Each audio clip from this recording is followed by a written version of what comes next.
Chaque jour, les Juifs religieux prient pour la venue du Messie. Les Juifs traditionnels croient que dans chaque génération se trouve un Messie potentiel et que si cette génération est digne, ce Messie sera révélé. Il sera le fils de David et pourtant, d'après les prophéties, il sera plus grand que David. D'après l'Ancien Testament, le Messie sera un fils de David, né à Bethléem, appelé hors d'Égypte et élevé à Nazareth. Il sera un enseignant et un guérisseur. Il calmera les mers et purifiera le temple. Il sera accueilli comme un roi et pourtant tué tel un criminel. Mais 3 jours après sa mort, il ressuscitera. Ce sont là quelques-unes des prophéties qui ont été écrites concernant le Messie. Un seul homme dans l'histoire les vérifie toutes. Si nous comprenons convenablement la Bible hébraïque, soit Jésus est le Messie, soit le Messie ne pourra jamais exister.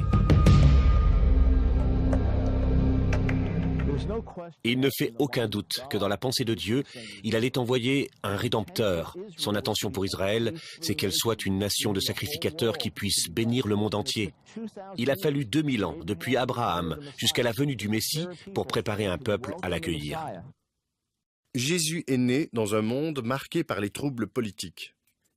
Les Juifs étaient revenus d'exil dans un pays qu'ils ne gouvernaient plus.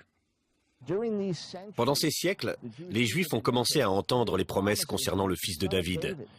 Et ils ont réalisé qu'il ne sera pas un roi ordinaire. Les rois ordinaires ont échoué.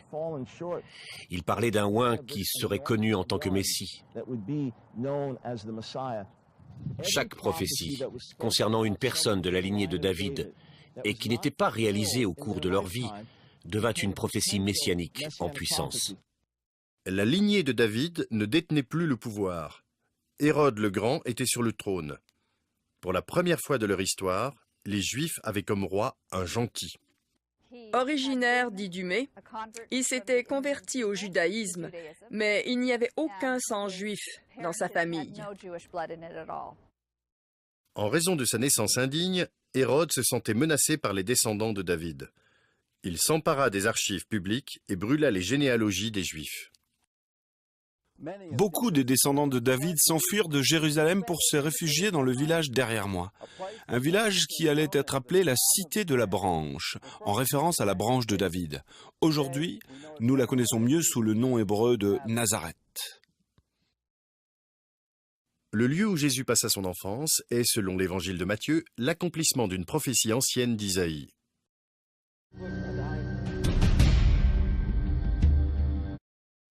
Or, la ville de Nazareth n'a vu le jour que 600 ans après l'époque d'Isaïe.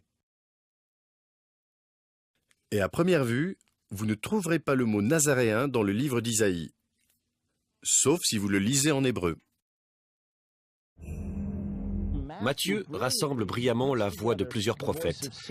Disons qu'il sera le rameau, littéralement le Netzer, ce qui fait que venir de ce lieu, Netzeret, Nazareth, cela correspond parfaitement.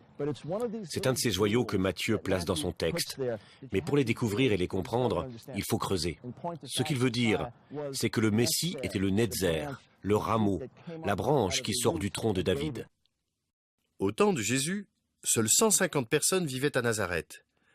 Autrefois lignés de rois, ils étaient à présent cultivateurs et bergers.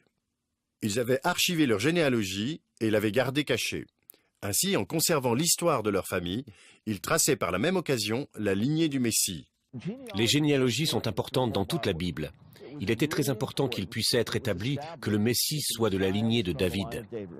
Les évangiles de Matthieu et Luc reprennent les généalogies des parents de Jésus, Joseph et Marie. Tous deux descendants de David, Joseph par le roi Salomon et Marie par l'autre fils de David, Nathan.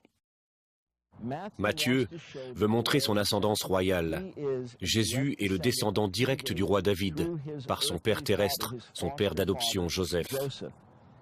Tandis que par sa mère, Myriam, plus connue des chrétiens sous le nom de Marie, par sa mère Myriam, il est du sang de David.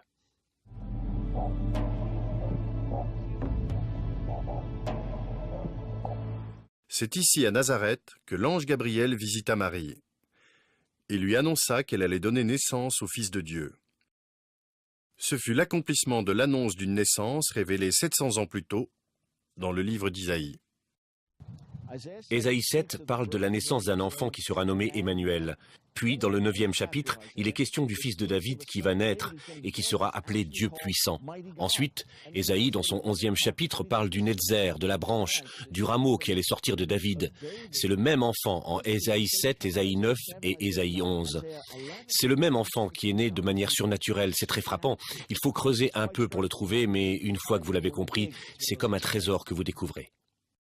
Une famille royale qui se cache, une vierge qui enfante, et une nation qui attend un rédempteur.